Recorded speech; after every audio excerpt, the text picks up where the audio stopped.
Assalamualaikum warahmatullahi wabarakatuh. Shalom, Om Swastiastu, Namo Buddhaya, Salam Kebajikan. Perkenalkan, nama saya Rika Ulabiakis dari kelas 2.1 Hukum Pagi dengan NIM 211217877. Di sini saya akan mengupas tuntas secara singkat mengenai konsep utilitarianisme dengan menggunakan konsep keadilan. Sebagai makhluk sosial yang tidak bisa lepas dari satu sama yang lain, saling membutuhkan dan saling mempengaruhi, hasil yang dilakukan semata-mata untuk dapat memenuhi dan memberikan manfaat sebesar-besarnya kepada penerima untuk menciptakan kebahagiaan. Sebagaimana dalam utilitarianisme yang merupakan aliran yang menerima kegunaan atau prinsip kebahagiaan terbesar sebagai landasan moral, bahwa tindakan benar sebanding dengan apakah tindakan itu meningkatkan kebahagiaan dan menjadi salah selama tindakan itu menghasilkan lawan kebahagiaan. Utilitarianisme memberikan suatu pesan filosofis mendasar bahwa semua tindakan dan keadaan harus ditentukan arah dan akibat-akibatnya ke masa depan, termasuk penerapan hukum kepada seseorang subjek terhukum. Pengertian utilitarianisme. Utilitarianisme berasal dari kata Latin utilis yang berarti manfaat atau kegunaan.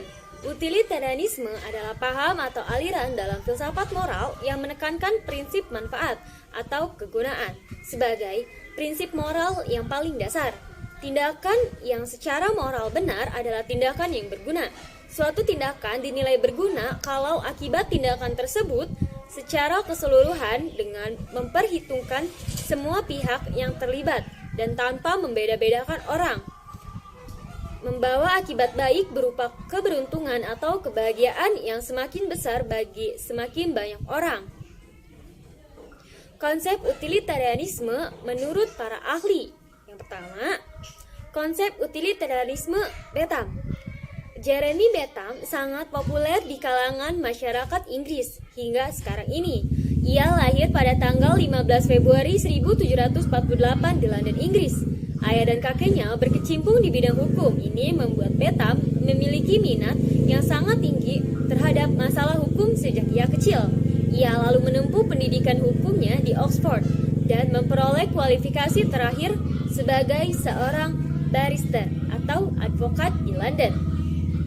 Kondisi sosial politik yang didominasi oleh berbagai praktik keadilan sosial di zamannya mendorong Bentham sebagai seorang mahasiswa hukum untuk peduli pada persoalan-persoalan yang berkaitan dengan moralitas publik.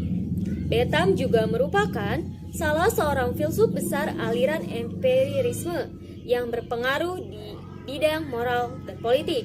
Pemikiran filsafat hukum Bentham dipengaruhi oleh banyak filsuf sebelumnya. Sebagai seorang yang sangat rasional, Bentham membangun teori filsafat hukumnya di atas dasar individualisme dan utilitarianisme. Salah satunya, Bertrand Russell yang menilai bahwa Bentham membangun dasar filsafat hukumnya di atas dua prinsip pokok, yaitu prinsip asosiasi dan prinsip kebahagiaan terbesar. Prinsip asosiasi merujuk pada hubungan antara ide dan bahasa, hubungan antara ide dengan ide. Sedangkan prinsip kebahagiaan terbesar merujuk pada kebahagiaan seorang individu. Dilihat dari latar belakang ide-idenya, kita dapat memahami bahwa pemikiran Bentham terinspirasi oleh kebangkitan humanisme zaman itu. Ia mengungkapkan nilai intrinsik martabat kemanusiaan setiap individu personal. Nilai humanisme tampak menjadi spirit dasar yang melekat erat dalam pemikiran hukum Bentham.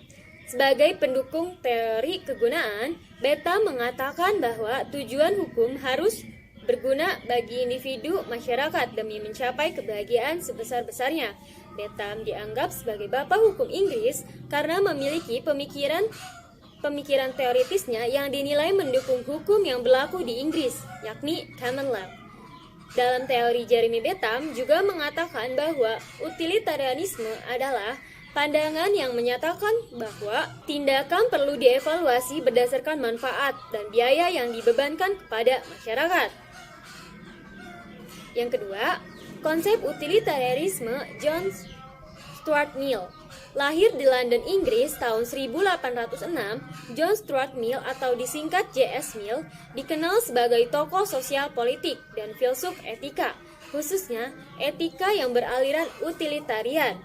Pada tahun-tahun berikutnya, Mill bergabung dengan lingkaran studi utilitaris. Studi ini dibuat semasa dengan Jeremy Bentham dan James Mill masih hidup. Jenjang karir Mill dimulai pada usia 19 tahun dengan menjadi pengawal. Namun, sebelum berada di masa puncaknya, tepatnya pada usia 21, Mill jatuh sakit karena gangguan saraf mengingat pekerjaannya yang begitu intensif, menyebabkan dia mengalami kemunduran secara psikologi. Namun, di tengah krisis mental yang dialami Mill, justru memiliki dampak positif bagi dirinya pribadi. Mill mulai sadar dan mulai mengembangkan konsep utilitarianismenya sendiri yang berbeda dengan utilitarianismenya Jeremy Bentham. Konsep utilitarianismenya semakin berkembang ketika diaktualisasikan dalam bentuk esai yang diberi judul Utilitarianism pada tahun 1864.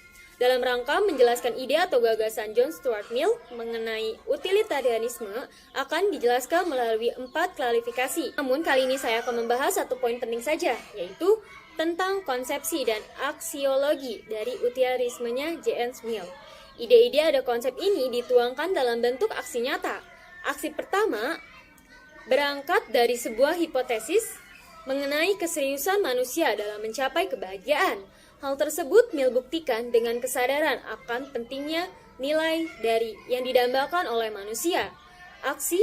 Yang kedua, setiap individu memiliki standarisasi kebahagiaan masing-masing. Hal tersebut Mill terangkan dalam sebuah kesadaran kebahagiaan bersama yang patut diwujudkan. Dari kedua aksi tersebut dapat ditarik sebuah kesimpulan bahwa alam bawah sadar manusia terdapat keinginan yang melampaui, artinya kebahagiaan itu sendiri.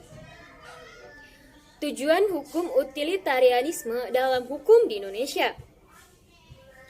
Tujuan hukum adalah hukum dapat memberikan jaminan kebahagiaan kepada individu-individu, barulah kepada orang banyak, the greatest happiness of greatest number. Kebahagiaan yang sebesar-besarnya dari sebanyak-banyaknya orang. Prinsip ini harus diterapkan secara kuantitatif karena kualitas kesenangan selalu sama. Untuk mewujudkan kebahagiaan individu dan masyarakat, maka perundang-undangan harus mencapai 4 tujuan. Yang pertama, untuk memberi nafkah hidup. Yang kedua, untuk memberi nafkah makanan yang berlimpah. Yang ketiga, untuk memberikan perlindungan. Dan yang keempat, untuk mencapai persamaan. Yang terakhir, kesimpulan.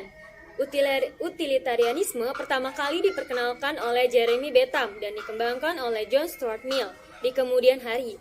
Aliran dari utilitarianisme ini adalah mengenai kemanfaatan terbesar dari perbuatan manusia yang dilakukan lebih banyak manfaat baiknya daripada buruknya, dan hasil atau tujuan akhir yang ingin diraihnya memiliki kemanfaatan bagi banyak orang dibanding satu orang atau individu. Dengan kata lain, utilitarianisme dikenal sebagai aliran filsafat yang menekankan pada kemanfaatan dan memiliki ajaran pokok yang berupa prinsip kemanfaatan. Dalam teori Bentham, menurutnya tujuan hukum adalah memberikan kemanfaatan dan kebahagiaan terbesar kepada sebanyak-banyaknya warga masyarakat. Jadi, konsepnya melekatkan kemanfaatan sebagai tujuan utama hukum. Ia juga berpendapat bahwa penilaian baik buruknya atau adil atau tidak adilnya hukum ini sangat tergantung apakah hukum mampu memberikan kebahagiaan kepada manusia atau tidak. Kemanfaatan diartikan sama sebagai kebahagiaan. Sedangkan menurut teori Mill, dalam dunia manusia terdapat 2 kebahagiaan, yakni kebahagiaan yang hakiki dan kebahagiaan yang bersifat sementara, yang berarti bahwa manusia boleh memilih kebahagiaan seperti apa yang mereka inginkan. Sekian dari saya, kurang lebihnya mohon dimaafkan. Wabillahi taufiq wal hidayah. Wassalamualaikum warahmatullahi wabarakatuh.